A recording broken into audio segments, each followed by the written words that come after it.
Hi, everybody. This is Victor Ruiz. I'm from Getting Healthy Today on Facebook. I'm here to talk to you about today 5 stages of change. Some of you probably were looking at my Facebook today, and one of the things I talked about were the 5 stages of change, and I'd like to talk about them today with all of you so you get more information. Number 1, the first stage of change is pre-contemplation. The second stage is contemplation. The third stage is preparation. Fourth is action, and the 5th is maintenance. So when we look at pre-contemplation, this is basically saying the person is not ready or doesn't even know they have a problem with anything. So for instance, if someone had a problem with their weight, they most likely might be in the pre-contemplative stage of change because they probably don't see themselves as having a weight problem. But they may have friends or family telling them that they have a problem. So in that situation, the person would listen to that but would not be interested in changing. So the person has to have a desire or strong motivation or a strong incentive to do something else. But a lot of times, in order for change to occur, it has to come through what's called an intrinsic motivator or an intrinsic motivation or internalization of that individual trying to say, I need to change for a reason. I'm not doing it for my friends or family. I'm doing it for myself. So a lot of times, the change takes place when that person internalizes it. There is a point where a person does get motivated from external factors. Maybe a person says, you know what, your health is at risk, so maybe you need to change. One of the things that happens in pre-contemplation is the 4 R's, as what's called by D. Clemente and Francesca, who are the persons that are researchers that did change on individuals with alcoholism. And one of the things they found are there are 4 R's. One of them is someone who's a reluctant pre-contemplator lacks the knowledge to want to change and doesn't see the need to change. The second one is the rebellion type of pre-contemplator who has a newfound investment in his need to not change and doesn't know why he should. The third is resignation.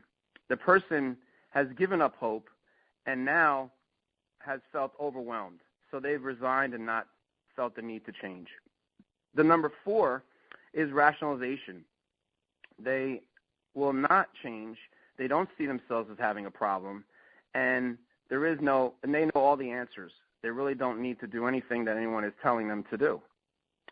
So when we look at the second stage of change, contemplation, once a person decides from the pre-contemplative stage to go into contemplation, now they've decided, maybe I do have a problem, but I don't know if I should change or not.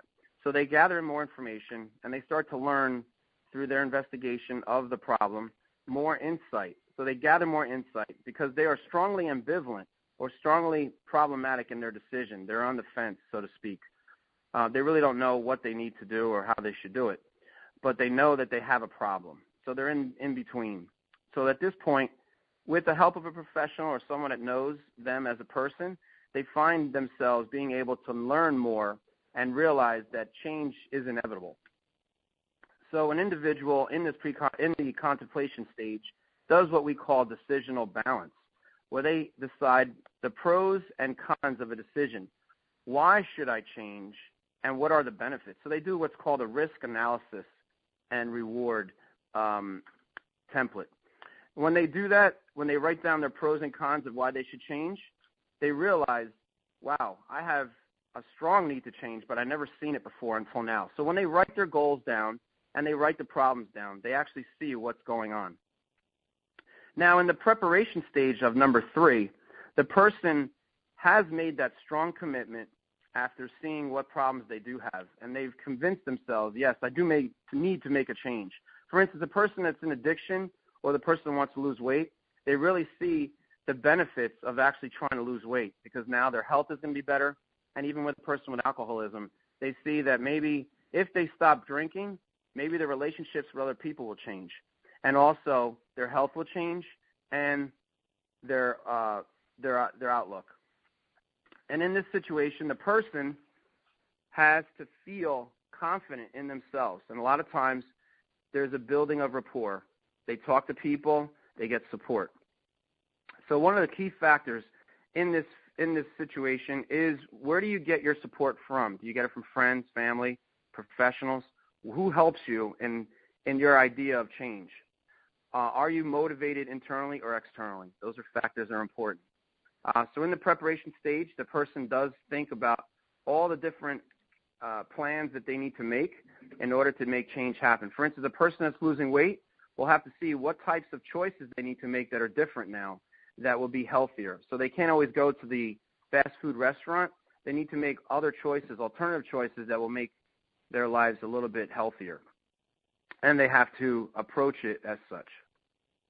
Now, after they've done that and they've made a realistic plan, and now they're about to start. So now the action stage comes in. That's number 4. So the action stage is really when you say, you know what, I want to do this. I want to lose weight. I want to stop drinking. I want to stop something I'm doing wrong. I have an anger problem, so I want to stop that.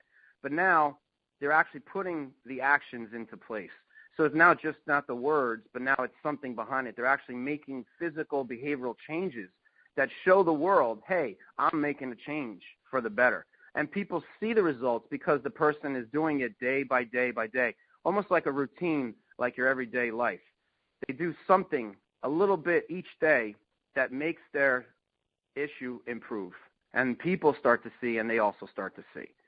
Now, after a person sees those changes take place, the person seems revitalized, re-energized about what they've done, and now they see, wow, I can do this, and their motivations grow stronger and stronger and stronger.